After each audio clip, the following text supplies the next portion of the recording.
कभी ऐसा हुआ है, डॉक्टर ने कहा, इस दवा से हल्का सिरदर्द हो सकता है और दवा लेने के कुछ ही मिनट बाद आपको सचमुच सिरदर्द महसूस होने लगा, या किसी ने कहा यह बीमारी बहुत तेजी से फैल रही है और अचानक आपको भी वही लक्षण महसूस होने लगे, जबकि मेडिकल टेस्ट बिल्कुल सामान्य निकले।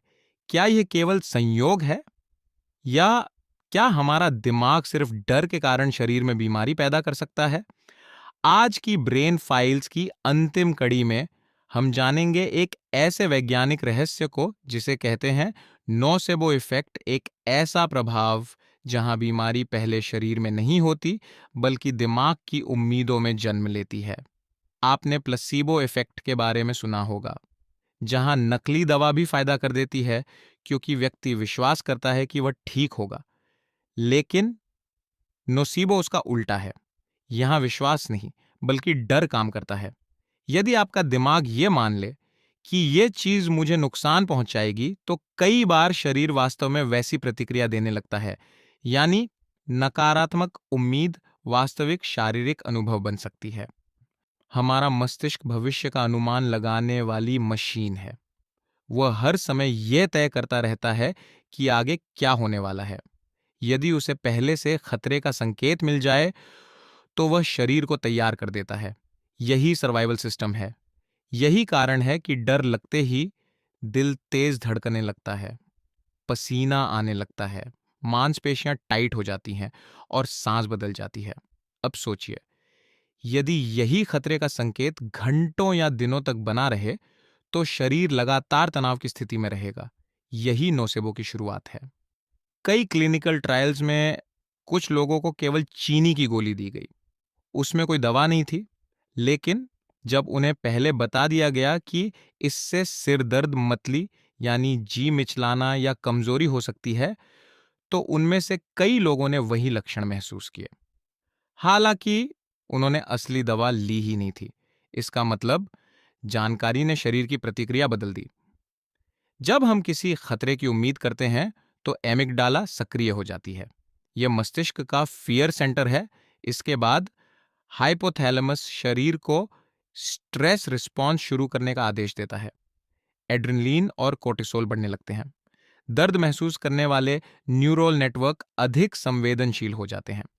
यानी जो हल्का अनुभव था वह भी अधिक दर्दनाक लगने लगता है। यह कल्पना नहीं बल्कि वास्तविक न्यूरोबायोलॉजिकल प्रक्रिया है। रोजमर्रा की जिंदगी में नोसेबो इफेक्ट कैसे दिखते हैं? मान लीजिए आपने इंटरनेट पर किसी बीमारी के लक्षण पढ़े। कुछ देर बाद आपको वही लक्षण महसूस होने लगे, या सोशल मीडिया पर लगातार डर फैलाने वाली खबरें देखी।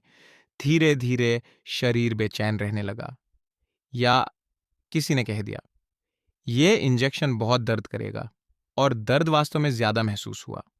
हर बार कारण दवा नहीं बल्कि आपकी अपेक्षा भी हो सकती है। यही वजह है कि आधुनिक चिकित्सा में डॉक्टर ये सीखते हैं कि मरीज से कैसे बात करनी है।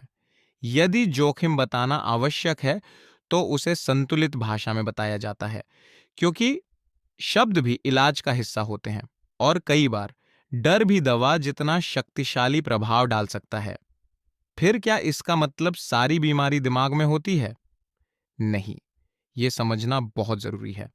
नोसेबो का मतलब यह बिल्कुल नहीं कि बीमारी नकली है। दर्द, जी मिचलाना, कमजोरी, ये अनुभव पूरी तरह वास्तविक हो सकते हैं। बस उनकी शुरुआत नकारात्मक उम्मीदों से हुई होती है। यही फर्क समझना जरूरी है। और इससे कैसे बचा जा सकता है? पहला, हर जानकारी पर तुरंत विश्वास मत कीजिए। दूसरा, स्वास्थ्य से जुड़ी जानकारी विश्वसनीय स्रोतों से लें। तीसरा, डॉक्टर की सलाह से पहले इंटरनेट पर खुद को डायग्नोज यानी निदान करने से बचें। चौथा, अपने शरीर की हर छोटी संवेदना को बीमारी मत मानिए। और सबसे महत्वपूर्ण, अपने दिमाग को डर से नहीं तथ्यों से प्रशिक्षित कीजिए।